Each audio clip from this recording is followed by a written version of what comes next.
Bonjour et bienvenue sur Parlons French avec Tito. L'histoire qu'on va lire aujourd'hui, c'est au sujet de Saint Patrick, qui est un personne catholique qui a embrassé le christianisme en Irlande. Si tu aimes, continue à abonner sur le bouton d'abonnement et merci. Saint Patrick, histoire, tradition et célébration. Chaque année, le 17 mars, des millions de personnes à travers le monde célèbrent la Saint Patrick.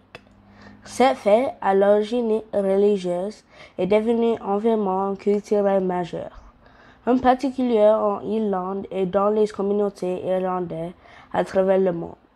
Mais qui est Saint Patrick? Pourquoi cette fête est si populaire? Découvrons ensemble l'histoire et les traditions de cette journée emblématique. Qui est Saint Patrick? Saint Patrick est le saint patron de l'Irlande.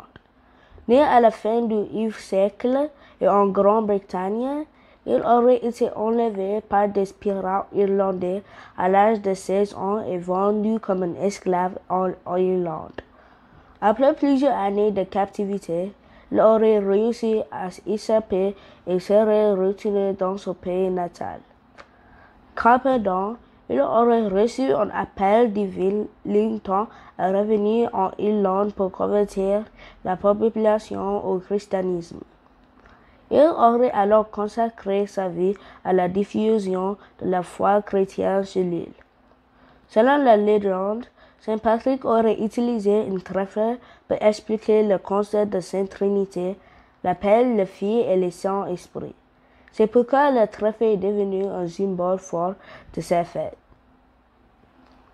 La tradition de la Saint Patrick. Les célébrations religieuses.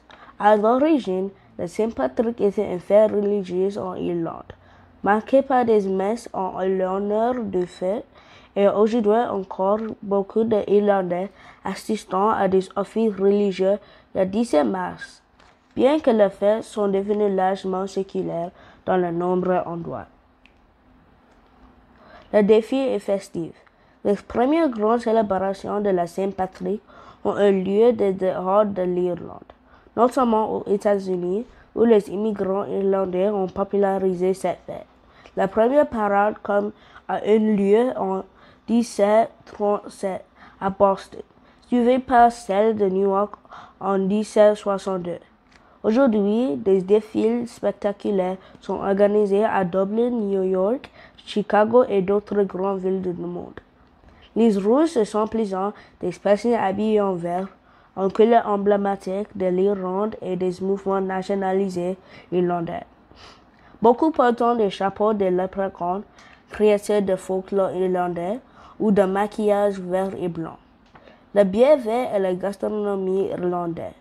Un autre aspect incontournable de la Saint Patrick est la consommation de bière, parfois colorée en vert pour l'occasion. Les pubs irlandais sont bondés et la Guinness célébrée bière brune irlandaise est particulièrement appréciée. Côté gastronomie, on retrouve des plats traditionnels comme la corned beef et cabbage, le bœuf salé avec du chou, le shepherd's pie, hachis parmentier à l'irlandaise et le soda bread, pierre au bicarbonate de soude. Les rivières et monuments illuminés en vert. Chaque année, plusieurs villes illuminent les monuments emblématiques en vert pour l'occasion. Par exemple, le Chicago River aux États-Unis était teinté de vert, tout comme la tour Eiffel à Paris ou l'Opéra de Sydney. Le Saint Patrick en dehors de l'Irlande. Bien que le Saint Patrick soit une fête irlandaise, elle a été célébrée partout dans le monde, notamment dans les pays ayant un fort diaspora irlandais comme les États-Unis, le Canada, l'Australie et le Royaume-Uni. Même dans les endroits où la communauté irlandaise est moins présente. La Saint Patrick est devenue une occasion de faire la fête et d'adapter les stands de jeûner la culture irlandaise. Merci.